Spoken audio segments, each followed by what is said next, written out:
পাগল হয়ে গেছে। 101 জন ছেলের প্রস্তাব ফিরিয়ে দিয়েছে। মনে হচ্ছে এই বুড়ো লোকটা তার নাতনিকে বিয়েই দিতে চায় না। 500 জন ছেলের প্রস্তাবও ফিরিয়ে দিতে পারে।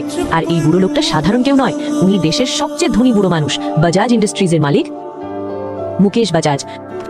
আর যখন উনি তার নাতনির বিয়ে দেবেন, তখন সারা দুনিয়া হতবাক হয়ে যাবে। ম্যাডাম, এবার আমি নন্দিনীর জন্য এমন প্রস্তাব এনেছি যেগুলো আপনি অবশ্যই পছন্দ করবেন।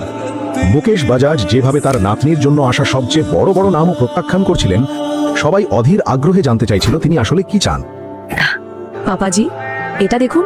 আমার নাতনির জন্য এমন ছেলেদের নিয়ে আসো, বেরিয়ে যাও। পাপাজি, আপনি কি চান আমার মেয়ে সারা জীবন অবিবাহিত থাকুক? এত প্রস্তাব আসছে, আপনি সবাইকে ফিরিয়ে দিচ্ছেন কেন? সমস্যা কি? এই ছেলেদের কেউই আমাদের নন্দিনীর যোগ্য নয়। যখন নন্দিনীর যোগ্য কোনো ছেলে পাওয়া যাবে, তখনই ওর বিয়ে হবে। আচ্ছা, যোগ্য নয়? ইয়াশ মালহোত্রা মালহোত্রা ইন্ডাস্ট্রিজের একমাত্র উত্তরাধিকারী।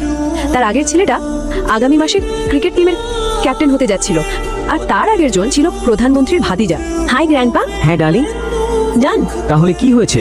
নন্দিনী হলো মুকেশ বাজাজের একমাত্র নাতনি। আমি ওর জন্য এমন একটা ছেলে খুঁজবো যাকে দেখে সারা দুনিয়া অবাক হয়ে যাবে। জানি না কোন রাজ্যের কোন রাজপুত্র আপনি আমার মেয়ের জন্য খুঁজছেন। তোমার কোনো বুদ্ধি আছে নাকি নেই? নয় মালিক, কেউ কি সাদা জুতোর ওপর কালো পালিশ লাগায়? ক্ষমা করে দিন মালিক, মানুষ মাত্রই ভুল হয়, তাই না? তুমি ভুল করছো আর এখন আমার সঙ্গে। ছেড়ে দিন মালিক, ও তো বাচ্চা, মাফ করে দিন। এখন তুমি আমাকে শেখাবে কিভাবে ওর সঙ্গে কথা বলতে হয়? আমার সঙ্গে কথা বলার সময়সীমা মনে রেখো। তুমিও তো এই দোকানেই জুতো পালিশ করো, আর ওর জন্য এত মায়া লাগছে, তাই না? নাও, এবার এই জুতোটাও পরিষ্কার করো। যাও, পরিষ্কার করো। আমার মুখের দিকে কি তাকিয়ে আছো? ভেতরে যাও। মুকেশজি, আমি কিভাবে সাহায্য করতে পারি? শিবয়, আমি মুকেশ বাজাজ, শহরের সবচেয়ে বড় কনস্ট্রাকশন কোম্পানি বাজাজ কনস্ট্রাকশনের মালিক। শিবয়, দয়া করে আমার নাতনি নন্দিনীকে বিয়ে করো। স্যার, কিন্তু আপনি এটা কেন করতে চান? আর আপনার নাতনি কেন আমার মতো একজন জুতো পালিশওয়ালাকে বিয়ে করবে?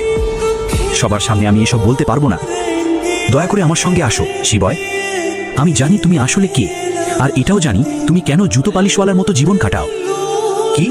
কিন্তু আপনি এসব বাকি সবকিছু এই কাগজে লেখা আছে।